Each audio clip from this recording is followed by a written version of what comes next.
from the News Channel 5 Network and Urban League of Middle Tennessee. This is Urban League Live. Hello, Middle Tennessee, and welcome to Urban League Live. I'm your host, Clifton Harris, President and CEO of the Urban League of Middle Tennessee.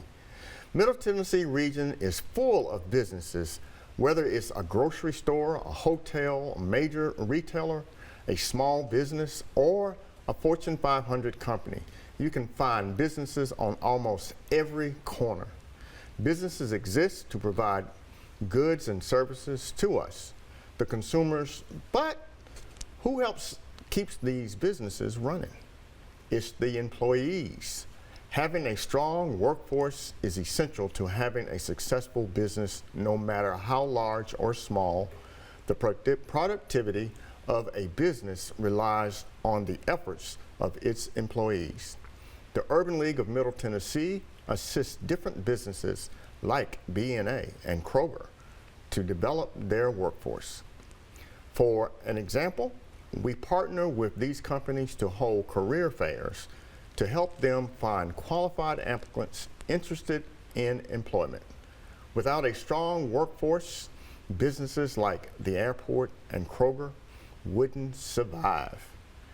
I have Laura Bell with me from the Corporation of Kroger here with me today to discuss how the Urban League of Middle Tennessee is partnering with the corporation on workforce needs for its Monroe Street Kroger redevelopment project in Germantown, as well as throughout the company.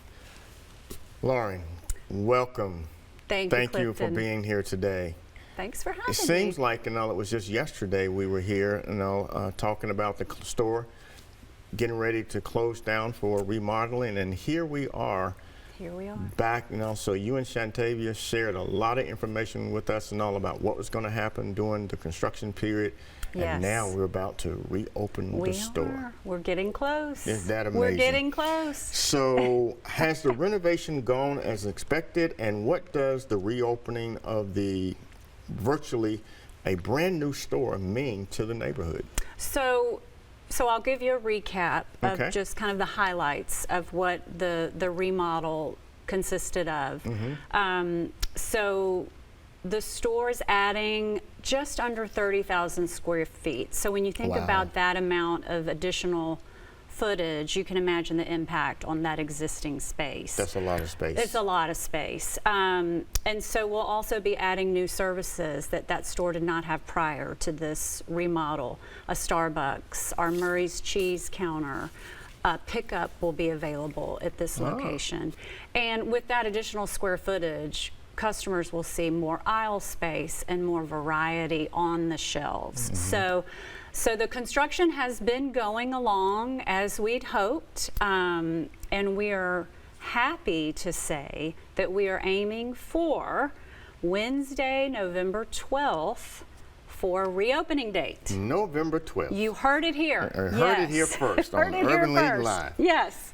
Wednesday, November 12th. November 12th. All right. At Y'all 9 heard that, a.m. listening audience. November 12th. No. But we're not going to hold her to it because we know things happen.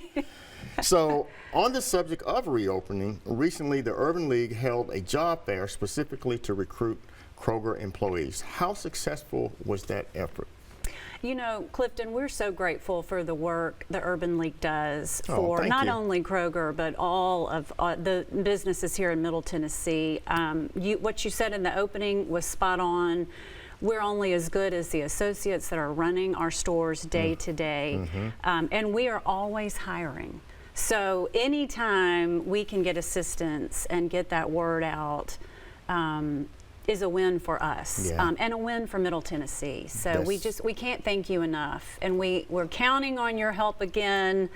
We'll have about 50 new positions. Okay, tell us about those positions. Yes, so with this expanded store, we'll have more positions in our fresh departments, so that meaning in our produce, in our grocery aisles, in our deli bakery.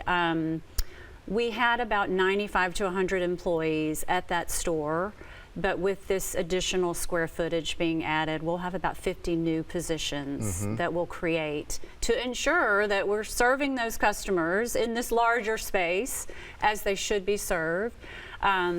So yes, we will hopefully be able to count on you and your continued support to help get the word out and encourage individuals that might be looking to check us out. So we have that lots of would opportunity. include everything from entry-level position to some management positions as well? Absolutely, yes. That's awesome. A good variety. And you know, one thing I will say is I see it every day at Kroger, someone who started at the register or bagging groceries who has now stayed with the company and is at a level, you know, they're a VP or they're in an executive position. And so I would say to your viewers, you know, don't limit yourself in what you think about in starting a career with Kroger, because the options and opportunity are endless. Yeah, and Shantavia talked about, you know, her example, you know, starting out, and now look at her, you know, where she is, you know, so that's a great example. Yeah. You know, yeah.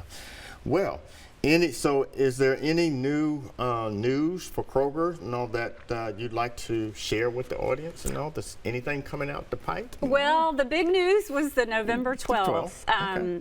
I'll tell you, Clifton, I've had a lot of neighborhood groups and individuals surrounding the Monroe Street store that have reached out.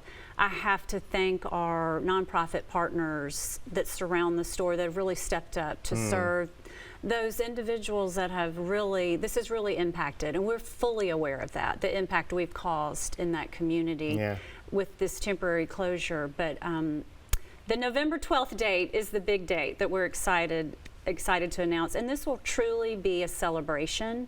We have a ribbon cutting ceremony, but really the feel that morning will be celebratory. We'll have giveaways and music and local nonprofits, elected officials, all of our partners and will great be big invited. scissors. Great big scissors. Yeah. They're maybe smaller than they used to be, so they actually cut the ribbon. But we will have them. The big scissors. And a ribbon to cut, yes. Well, that is great, you know. So we're actually looking forward to it, and thank you, you know, for coming back and updating us on the opening of the store. We can't wait, you know, in the neighborhood, because I was tired of driving all the way to another store, you know, so it's going to be good to go right down the street and be able to shop right there at Kroger's. And you got a Starbucks, so that's going to be great for everyone. A bonus. So, a bonus. You heard it here first. November 12th, the Monroe Kroger store will reopen. And when we return, we'll be joined by Harold Simpson, ULMT Director of Workforce Development and Programming, and Amanda Burkett, CEO of Park Center, to talk about the upcoming Second Chance Career Fair.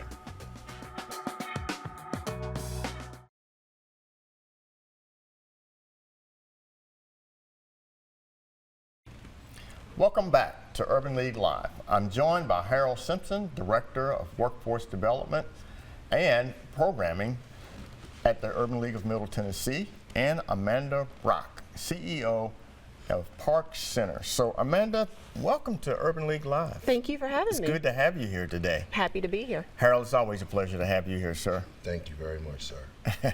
So Amanda, tell us a little bit about your background as it relates, you know, to working with those individuals and families that have been justice impacted. And could you unpack that for the listening audience, what justice impacted means? Yeah, I mean, really, justice impact is anyone who's had some involvement with the criminal justice system. It could be that they themselves were incarcerated or had a family member.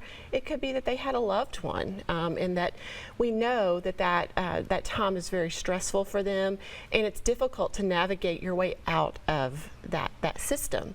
And so my involvement started early on. I'm a social worker. I'm a licensed clinical social worker, and I started my career working with people who have mental illness, who were incarcerated and re-entering into the community. And I'm proud now to be the CEO of Park Center, and we are a nonprofit here in Nashville, and we provide housing as well as supported employment for people who have mental illness or substance use issues. So I've been able to continue my passion for helping people who often are some of the most vulnerable in our city. Yeah, I know, because they need help.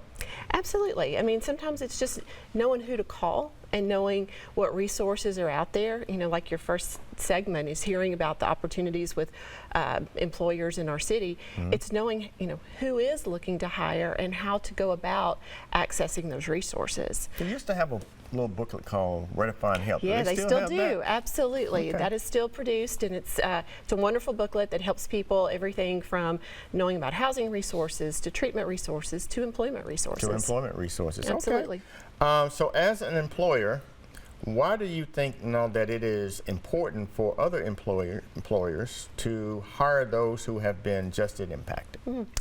I believe that, you know, some of the research out there will show that once someone who has had that history is able to re-enter the workforce, they often have greater retention in the workforce once they're given that opportunity. And so I think as employers, you know, we know turnover is difficult. Very much. It's very and it costly. costs. Absolutely. So the more we can keep people retained in employment, the better it is for our business. And so, like I said, the studies are showing that those folks, they need that chance. The hardest part for them is getting the chance. And then once they're in, they often are some of your best producers. Yeah, I recently read an article that said, people that are coming back into mainstream society that has been justice impacted are going to be some of the best employers, employees, yeah. employees, and people have paid their time. Absolutely. And they deserve a second chance. Absolutely, yeah. Right. And they often are those who are they're just highly motivated. They want to succeed in the community. And we know that one of the ways that you can succeed in the community is to feel good about yourself. And people who are employed often feel like they have better confidence. They have a social network. They're better integrated in their overall community. That's awesome. So tell us a little bit about your experience in hiring justice impact employees. Yeah. Well, in the work that we do, we have actually, we hire people who are called peer support specialists. Peer support specialists. Peer support specialists. So these That's a long title. I know, it is a long title, yeah. And some of these individuals don't have a justice involvement, but many of them may have in their history, but they also may have a mental illness or substance use issue that they are in recovery from. And they are able to connect with many of our folks at a much deeper level because they can share their lived experience. And they can share that, look, I was where you are, and here now, look what I've achieved and how I've succeeded. So I think that's a wonderful thing. And you know, one of the things that we have to be open to as employers is looking at the background, but not letting that define who the person is. Yeah, I tell Harold all the time, that we got to build those relationships with employers, who are justice impact friendly. Absolutely. So that we can create opportunities for people to have living wage jobs. Yes, absolutely. Right? So people that have been justice impact, they're returning. Not only do they need a job, but you all provide other support services to them too, don't you? We do. We have a large part of what we do is housing. It's called supportive housing, where we have units all across the city, and there's different ways that people can get access to those units. But then once they're in the housing, we have folks who work with them to provide the support that's needed to keep them housed. Because sometimes it's the first time many of these individuals have ever had a place of their own. So they need to learn how to budget, and they need to learn how to be a good neighbor. And so really happy about that service. We also have a what we call a psychosocial rehab, which is for folks. Psychosocial rehabilitation. Okay. And that's for people who have mental illness, who they need socialization during the day and they need job skill training. And so we're able to provide that Monday through Friday at our East Nashville location. And then we also have a substance use program to help people who are struggling with addiction. It's an intensive outpatient program that provides intensive counseling to help keep people sober and on the path to recovery. That's cool. It's not on my notes and all, but how's it been working with Harold? Oh, it's been great. Harold's been great, helping us organize a second chance employment event that we have coming up with a lot of different organizations. So when is that? Tell us a little bit about that. So that's an opportunity for a bunch of organizations that are doing the same work to work together to the common goal of getting individuals who are justice impacted or have things on their record an opportunity to have that living wage that you just talked about, being able to, they paid their time, their debt to society. It's time for them to come back and be get good stewards in the community, being able to get a living wage job in this, as in Davidson County, it's very expensive to live. Yes. And being able to come back, get a job, utilizing some of their soft skills and utilizing some of their skills when they were incarcerated, because those are skills that they can take into the community and be assets back into our community here in Davidson County in Middle Tennessee. Park Center has been around for a while. 41 years. 41 years. Yes. You all do some great work.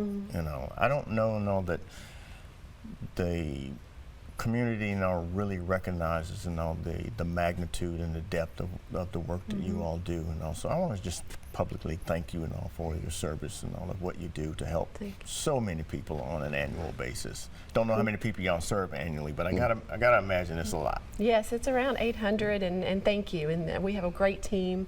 I'm very proud of our team that really works hard to make sure people who often are falling through the cracks get access to services that they need. So what's the relationship like working with two organizations like the Urban League and Park Center working together before we go to commercial? Well, I think it's been great. It's opened up doors that we may not have already known about within different employers, and then I think vice versa. We may know some employers that Harold's team is not aware of, and then there's other partners. Dismas House is involved in this, and so there's a lot of great organizations that we do similar stuff, but we're all trying to do to broaden our reach and make sure that we're getting the word out to the people who most need it. Yeah, you do similar stuff, but you do the right stuff. Right. Absolutely. Collaboration is key. Collaboration is key. All right. So when we return, Harold and I will discuss more about the Urban League's workforce development efforts and a few upcoming workforce-related events. Once again, don't touch that dial.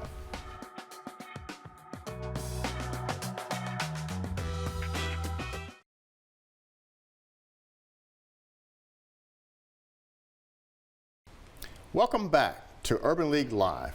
We're continuing our discussion with Harold Simpson, Director of Workforce Development and Programming at the Urban League of Middle Tennessee. Harold, let's talk about the Urban League of Middle Tennessee's workforce development and the initiatives that we have. In the first segment, I had the pleasure of talking with Lauren Bell from Kroger. Yes. About the recent job fair that we specifically had for employment needs at Kroger's. As I asked Amanda, why is it important that we continue to host career fairs for specific employment needs? Because we want to make sure that we are giving people opportunities to get to these high-paying jobs here in Middle Tennessee or in Nashville, especially with some of our justice impacted individuals whose doors have closed. And we want to be able to be a bridge builder to help people get to the other side of getting high-paying jobs that can be able to change the trajectory of their everyday life. Because out here in Middle Tennessee, we know it's a struggle for even companies to find good employees, and there's also a struggle for employees to find good companies that are a fit. Yeah, it's a match that has to be made, right? It's a win-win situation. Right. And you got to have the employee has to make sure that they're aligned to the vision and mission statement of the organization, and the organization needs to make sure that person is a fit. Cool. So what advice would you give to those seeking employment to help make their job search successful? I think knowing your transferable skills, being able to know your resume, dress appropriately, because first impression is last impression. Employers are looking at how you're coming to interviews, how you come to job fairs, because you never know, that opportunity can be that opportunity that can give you that job, that high-paying job. Yeah, so you want to make sure and know that people know how to present themselves. Absolutely. And do you all help people with that? Absolutely. Through some of our programs that we have, like we have our self-sufficiency Workforce Wednesdays that we're doing, where we're preparing participants for being ready for a job, being able to dress appropriately, being able to emotional intelligence, how to deal with conflicts if conflicts come on the job, being able to know how to take a breath. You might have to walk away. How do you talk to your employer? Yeah, so all of that is about not only getting the job, but knowing how to keep the job. How to maintain and keep the job, yes. Right, and so we're trying to get them to 12-month anniversary so that they become career employees. Yes, it's because one of the things is when we get them to that 12-month, we want to celebrate you. So how do people contact you and your team if they are interested in workforce development? There's two ways they can contact me. 615, that's our 254-0525, extension 6023, or they can contact me on my email address, hsimpson@ulmt.org. Okay, so we're going to play that back for folks so that they can understand how to contact you. So Harold, thank you so much for joining us. We appreciate the time you have spent here with our commitment to ULMT and the contributions that our workforce development efforts make to the community. So looking ahead, the Urban League of Middle Tennessee will have its annual meeting this fall. The annual meeting recaps our organization's achievements for the year. The meeting will be held on October the 23rd, 2025. We invite the community and partners, stakeholders, and leaders to network and fellowship with us over the accomplishments that we've done. Last year, we touched more than 10,000 Middle Tennesseans. This year, we plan to touch even more. So, for more information on the annual meeting or anything related to the Urban League of Middle Tennessee, visit our website at ulmt.org. And this wraps up another edition of Urban League Live. We're glad that you joined us and invite you to join us again next time. Until then, please join us by doing your part to defend democracy, demand diversity, and defeat poverty. Until the next time, I'm Clifton Harris with the Urban League of Middle Tennessee.